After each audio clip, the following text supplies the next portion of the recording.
aquelas pessoas que têm a pele do rosto bem vermelhinha e que quando degustam uma taça de vinho ou simplesmente fica envergonhada, já fica com o rosto todo rosadinho? Este é o sinal de uma doença chamada rosácea. Para falar sobre esse assunto hoje, eu tenho o prazer de receber aqui no Mulher de AZ a doutora Michele Eichel, que é dermatologista e pós-graduada em medicina estética. Doutora Michele, é um prazer, de verdade, receber você aqui no nosso programa hoje.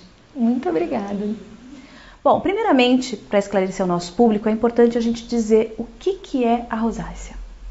A rosácea é uma doença que se caracteriza por telangiectasias na pele.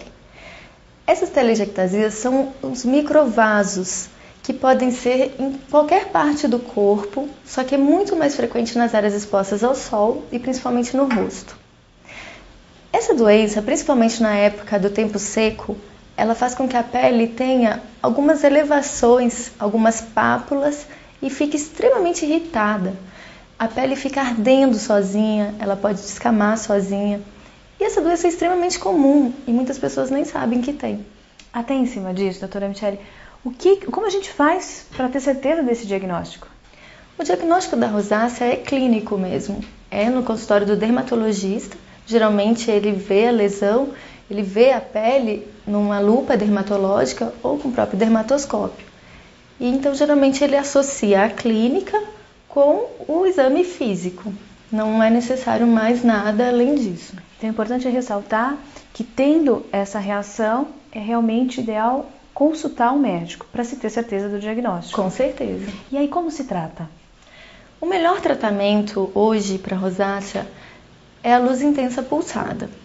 É um aparelho que fecha os vasinhos, esses microvasinhos, com luz. Existem outros produtos que a gente pode usar também para amenizar, para aliviar a sensação do ardor, da pele seca, da pele descamando sozinha.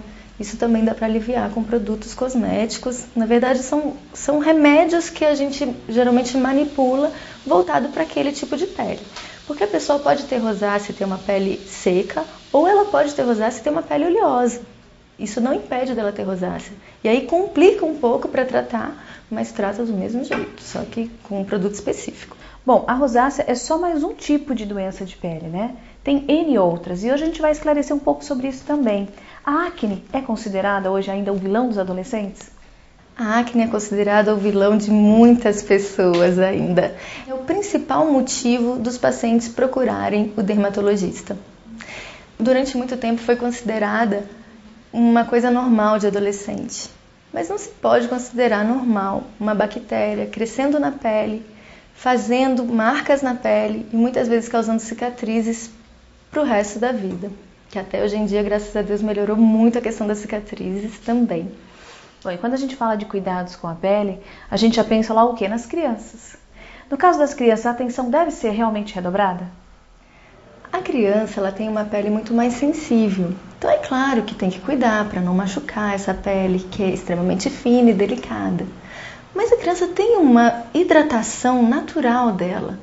Se você olhar a criança e o idoso, você vai ver que eles são antagônicos. O idoso tem uma pele extremamente ressecada. Qualquer esbarrão, essa pele machuca, se rompe com facilidade.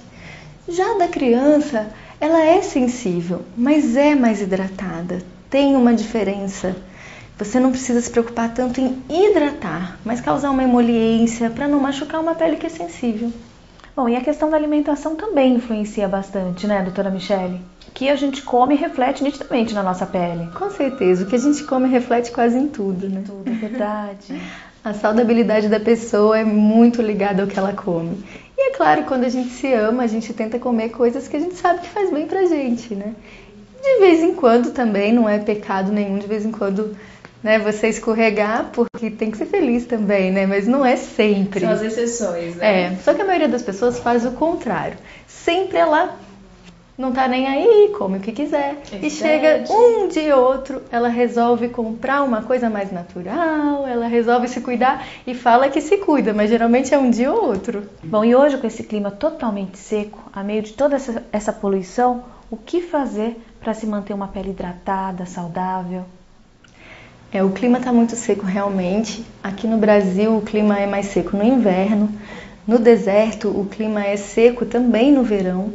e causa um grande problema para as peles em geral, que ficam descamando, inclusive, sozinhas.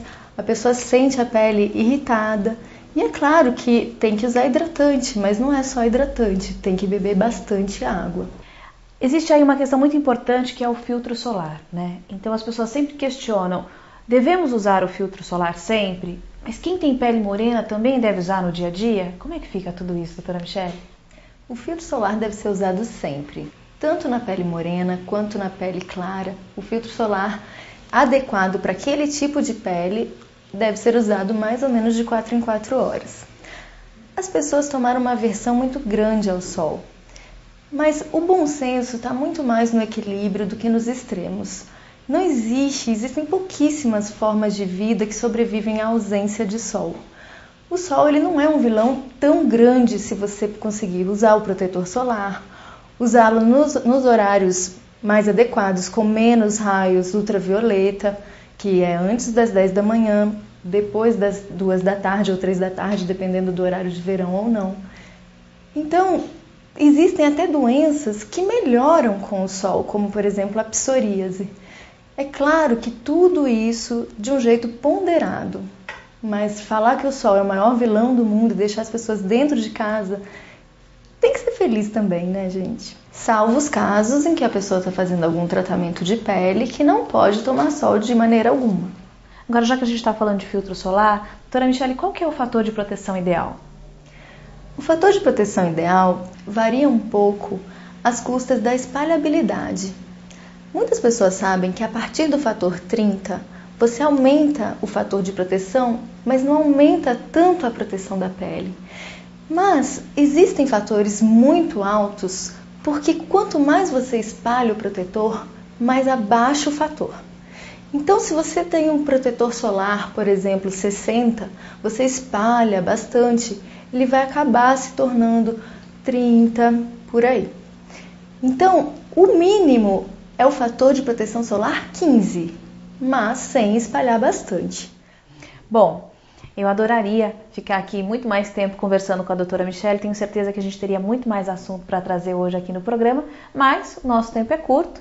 Eu quero agradecer imensamente a sua presença hoje conosco e deixar aqui o convite no ar para que você volte em breve para a gente retomar, não esse assunto, como N outros assuntos que você tem aí para gente. Muito obrigada, Leila. O prazer é todo meu.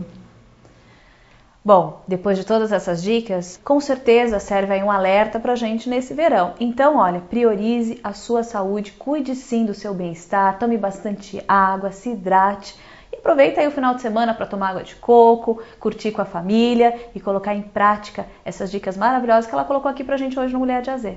Bom, fico por aqui. Na semana que vem eu espero você no mesmo horário, no mesmo canal, às 5h30. Um ótimo final de semana, fique com Deus e até lá!